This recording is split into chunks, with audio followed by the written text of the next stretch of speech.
Al-Fatihah.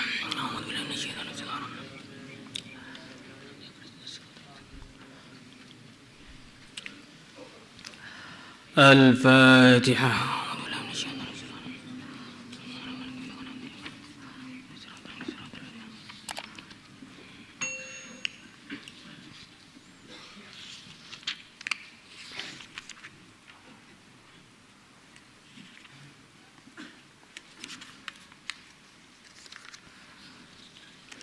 Al-Fatihah.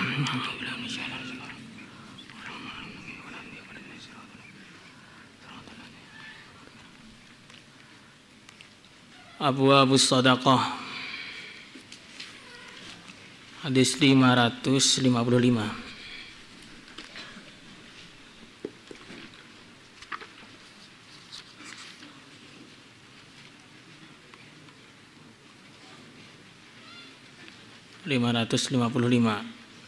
Cetakan baru.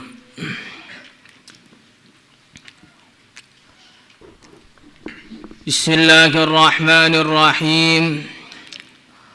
Wa kharraja at-Tabarani min tariqi Katsir bin Abdullah an abihi an jaddihi Amr bin Auf radhiyallahu ta'ala anhu qala qala Rasulullah sallallahu alaihi wasallam inna sadaqatal muslim, sesungguhnya sedekahnya orang muslim, tazidu fil umri, menambahkan dalam umur, wa tamna'u, dan mencegah mitatasu, mati yang buruk, wa yudhibullahu biha, dan Allah akan menghilangkan dengan sebab sedekah al-kibra, kesombongan, wal faqra, dan kefakiran, wal fakhra, dan rasa berbangga hati, berbangga diri.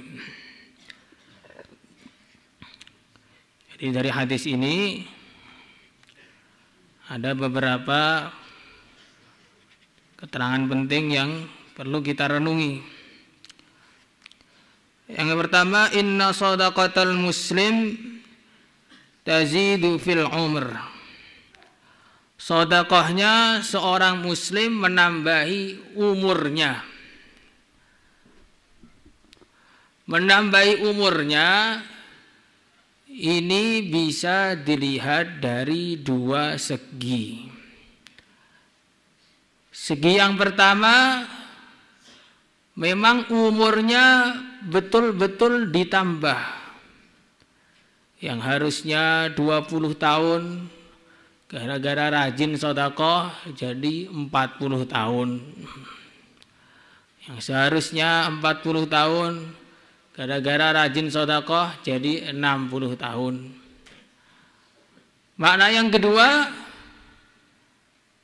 ditambahi umurnya adalah ditambahi kebarokahannya, ditambahi kemanfaatannya, ditambahi kegunaannya. Dan masing-masing ini ada pembahasan khusus. Apabila kita lihat dari segi penambahan jumlahnya, maka ini artinya baginda Rasulullah sallallahu alaihi wasallam sedang berbicara mengenai asbab. Kalau orang itu sedekah, maka umurnya ditambah. Lah apa berarti ini merubah takdir? Tidak, ini tidak merubah takdir.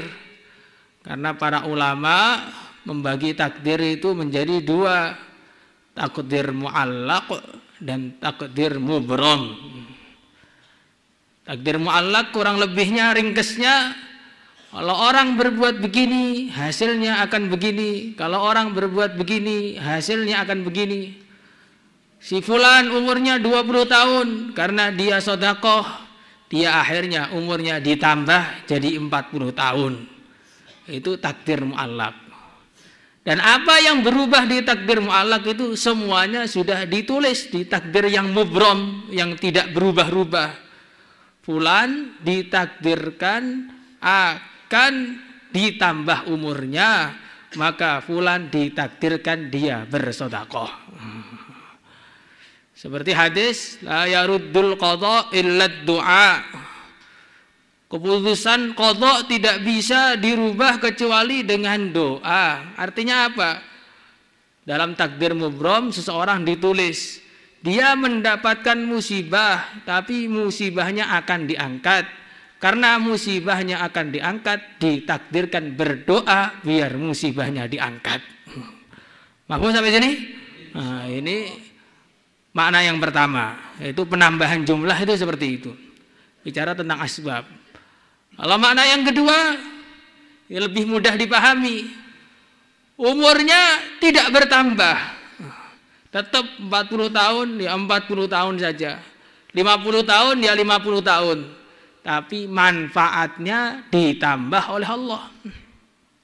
Karena fungsi umur yang hakikatnya, kegunaan umur yang sebenarnya adalah untuk orang itu menghamba kepada Allah, mendekatkan diri kepada Allah, bertakwa kepada Allah. Lah kalau orang dalam hidupnya semuanya digunakan untuk bertakwa, bahkan dia mengajarkan ketakwaan di mana-mana, sehingga setelah kematiannya semua orang mengikuti jejak perbuatannya, maka walaupun dia umurnya muda, seakan-akan hidup sampai menjelang hari kiamat sana. Itu seperti para ulama, banyak ulama itu yang umurnya pendek. Imam Syafi'i umurnya hanya 54 tahun. Imam Nawawi kurang lebih 40-an tahun, 42 atau 43 tahun. Tetapi karena umur ini barokah, maka walaupun hanya 54 tahun, ilmunya diamalkan sampai sekarang kita ini ngamalkan ilmunya Imam Syafi'i, ngamalkan ilmunya Imam Nawawi. Kalau kita nanti rajin sedekah, rajin infak, rajin berbuat kebaikan, nanti Allah akan menambahi manfaat di umur kita. Walaupun sepertinya mati muda, tapi amalannya tidak pernah mati selama-lamanya. Nah ini juga penting. Kita ini perbanyak sedekah biar umur kita ditambah, manfaat umur kita ditambah, sehingga tambah pahalanya, tambah tinggi pula derajatnya di sisi Sang Pencipta. Inna shadaqatal muslim tazidu fil umr. Kemudian manfaat yang kedua, wa tamna'u mitatassu. Sedekah mencegah dari mati yang buruk. Mati yang buruk itu bagaimana? Su'ul khotimah itu bagaimana maksudnya?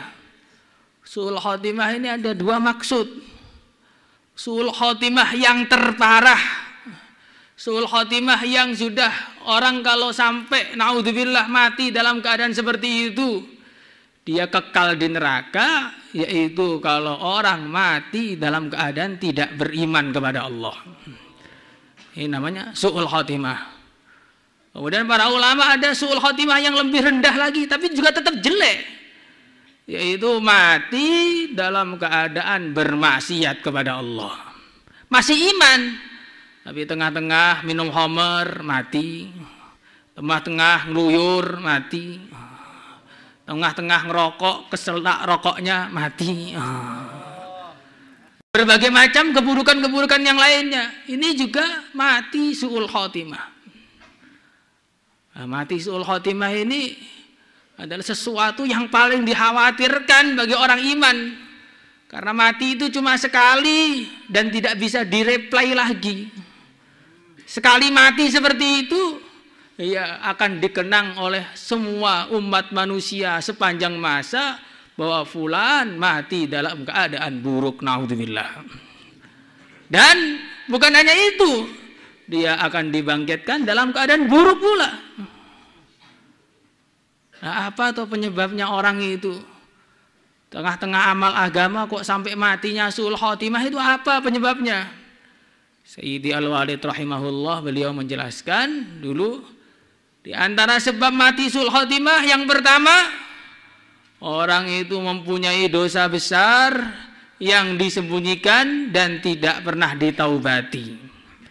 punya kesalahan-kesalahan yang nggak ditaubati. Maka kita semua ini punya salah. Semua kita ini punya dosa. Semua kita ini pernah terpeleset dalam kemaksiatan. Tapi jangan sampai maksiat itu diterus-teruskan. Mulai detik ini tobat, niat tidak ngulangi lagi semua. Insyaallah. Karena kalau tidak ditolong oleh Allah, kok terus-menerus maksiat seperti itu, disembunyikan dan tidak ditaubati.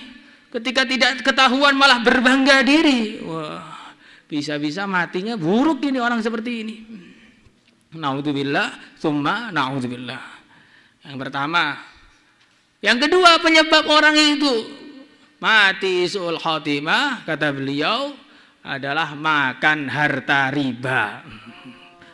Alladzina ya'kuluna ar-riba la yakumuna illa kama yakumul ladzi yatahabbatu asyaitanu minal mas. Makan riba. Dan riba itu bisa terjadi di mana-mana. Bahkan di pondok pun bisa terjadi riba. Tukar-menukar yang tidak halal, yang tidak sesuai dengan fikih, yang ada dalam penjelasannya panjang, kamu pelajari semua. Sehingga akhirnya muamalah kita ini semuanya bersih dari riba. Jangan sampai perasaannya hartanya halal 1000%, ternyata haram 1.000.000%. Makanya hati-hati betul. Jauhi riba dengan segala macam bentuknya. Ribal fadl, ribal yad, riba nasi'ah, dijauhi semua. Dipelajari sehingga kita tidak terjerumus dalam perkara itu. Karena kalau orang makan riba nanti matinya bingung. Kalau matinya bingung akhirnya ragu kepada Allah. Naudzubillah su'ul khotimah. Kemudian yang ketiga kali. Yang ini lebih berbahaya lagi dan gampang terjadi. Yaitu orang yang menyakiti hatinya orang soleh. Menyakiti hatinya orang soleh. Tidak punya adab kepada gurunya, tidak punya adab kepada wali Allah. Wah, ini berbahaya sekali. Seperti kisah terkenal Ibnu Saqo itu. Ibnu Saqo seorang yang cerdas, tapi karena tidak punya adab kepada wali pada zaman itu, pengen ngetes kewaliannya. Akhirnya karirnya menanjak. Sepertinya menanjak. Tapi menanjaknya seperti menanjaknya Mercedes-Benz yang ngebut di jalan tol 360 km per jam, tapi di depannya jurang. Semakin cepat semakin hancur. Maka akhirnya singkat cerita dia jadi menteri luar negeri, kemudian pelesiran ke Perancis. Di Perancis ketemu wanita Nasrani, nikah dengan wanita Nasrani, pindah agama, mati dalam keadaan Nasrani. Apa sebabnya? Sebabnya menyakiti hatinya orang soleh. Maka kita hati-hati betul. Di kelas dengan gurunya harus sopan. Jangan gurunya nerangkan, ditinggal tidur. Ditinggal berbicara. Kadang-kadang gurunya dibentak-bentak. Gurunya dimaki-maki. Atau kadang digibah dari belakang. Ini ada santri-santri yang akhlak berserak seperti itu ada. Makanya hati-hati nih, jangan sampai seperti itu. Karena nanti jadinya pertama yang jelas ilmunya enggak barokah. Kalau gurunya tetap enggak ridho, bisa-bisa mati su'ul khotimah. Makanya hati-hati betul, jaga adab. Wa man ta'adza minhu ustaduhu la yubaraku lahu fi ta'allumihi walam yantafi' minhu illa qalila. Siapa yang gurunya merasa tersakiti dengan perbuatan dia, maka tidak diberkahi pelajarannya dan dia tidak akan mendapatkan manfaat dari ilmunya kecuali sedikit. Yang pinter gak adab, gak bermanfaat. Sudah gak pinter, gak beradab, ya sempurna gak manfaatnya. Maka kalau kita ini sudah tahu, ya kita harus jaga adab betul dengan guru-guru kita. Kalau ngaji ya jaga adab, jangan ditinggal tidur waktu halaqah tahfidz. Insyaallah. Ini penyebabnya itu. Lah obatnya apa? obatnya biar kita tidak mati su'ul khotimah, dikatakan ini tamna'u mitatassu, kita perbanyak sedekah biar matinya itu mati yang baik. Dalam riwayat lain, sana'iul ma'ruf taqimi tatassu, perbuatan-perbuatan baik secara umum juga akan mencegah orang dari mati buruk. Maka perbanyak amal, perbanyak ibadah, perbanyak zikir, perbanyak ngaji, juga termasuk perbanyak sedekah dengan cara yang diajarkan oleh Rasulullah Shallallahu Alaihi Wasallam. Rasulullah itu sedekahnya lengkap, ilmunya juga disedekahkan, menyampaikan ilmu. Sedekah harta juga beliau praktekkan, infak fisabilillah. Kemudian sedekah senyum juga beliau praktekkan. Bukan dipilih-pilih, saya kak senyum saja Pak. Ini sedekahnya senyum saja, setiap hari senyum terus. Karena senyum ini ya bagus, tapi kalau sering senyum sendiri kan nggak bagus jadinya. Kalau sering senyum bagus, sering senyum sendiri nggak bagus. Bahkan kadang-kadang senyuman itu akan menimbulkan fitnah, menimbulkan fitnah dan tidak menghilangkan kelaparan dari orang yang disenyumi. Ketika orang lapar, orang nggak punya duit, yang butuh itu adalah makanan. Yang dibutuhkan adalah uang, bukan yang dibutuhkan adalah senyuman kamu. Kadang-kadang orang itu aneh, ditanya senyum jawabannya. Ini Ustadz tuh menanya biar kamu jawabnya bagaimana, bukan biar senyum. Senyummu tidak akan merubah apapun. Apalagi imtihan kok suka senyum itu bahaya itu. Ya, tamna'u mitatassu. Jadi sedekah dengan cara yang dikerjakan oleh Nabi. Semua dipraktekkan. Ilmu kita sedekahkan, harta kita sedekahkan, ketemu orang Islam juga kita selalu tersenyum. Insyaallah. Wa yudhibullahu biha al-kibra wal fahra. Dan Allah akan menghilangkan dengan sebab sedekah rasa sombong dan rasa berbangga diri. Yang mana dua perkara ini akan menghancurkan seseorang. Orang kalau sombong tidak akan bisa masuk surga. Orang kalau berbangga diri juga tidak baik. Semua tidak baik. Dan ini adalah perkara yang sangat sulit hilang dari dirinya manusia. Sangat sulit hilang dari dirinya manusia.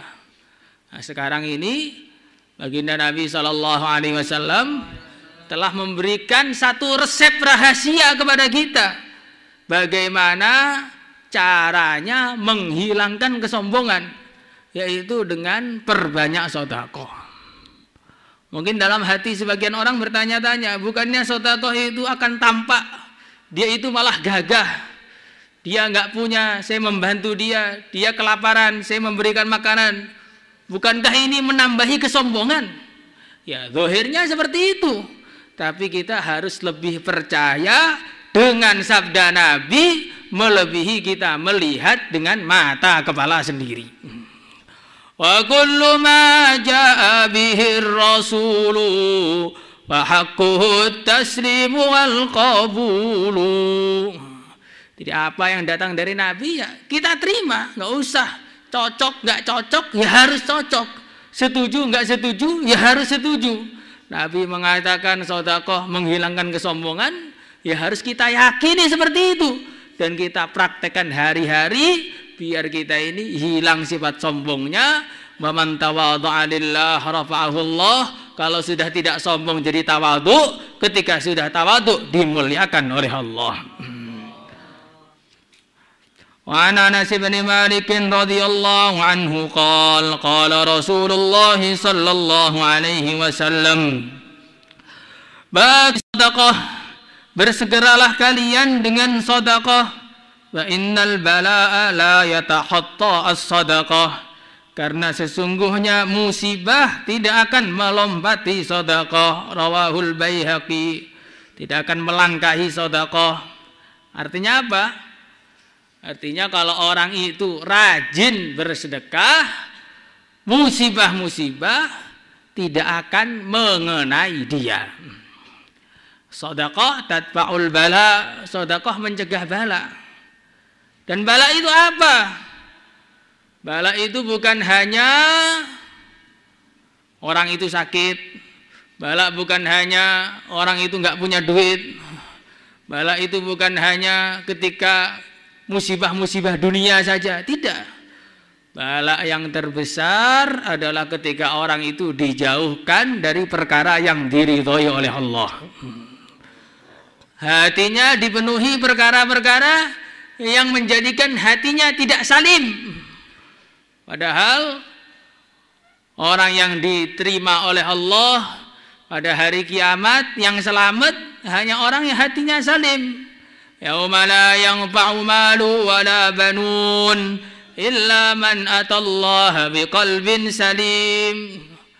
Hatinya dipenuhi kotoran-kotoran yang menjadikan hatinya tidak salim. Sebagaimana sudah jelaskan panjang mengenai qalbun salim oleh guru kita sebelumnya. Jadi musibah yang terbesar, bala yang terbesar adalah dijauhkan dari perkara-perkara yang meridhokan Allah, dijauhkan dari orang-orang yang diridhoi oleh Allah. Kalau santri, bala yang terbesar ngaji ngantuk. Jadi ada dulu itu setiap ngaji dihitung 5 detik langsung tidur. 1, 2, 3, 4, 5 langsung tidur. Setiap hari begitu. Bukan hanya waktu furusiah saja, setiap hari begitu. Sekarang sudah tahasus. Ini bukan orang sini, Anda di mana gitu.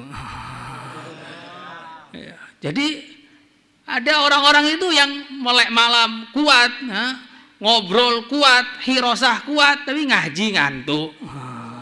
Ini bala. Orang hitung 1, 2 kuat, tapi hirzian subuh lemes semua.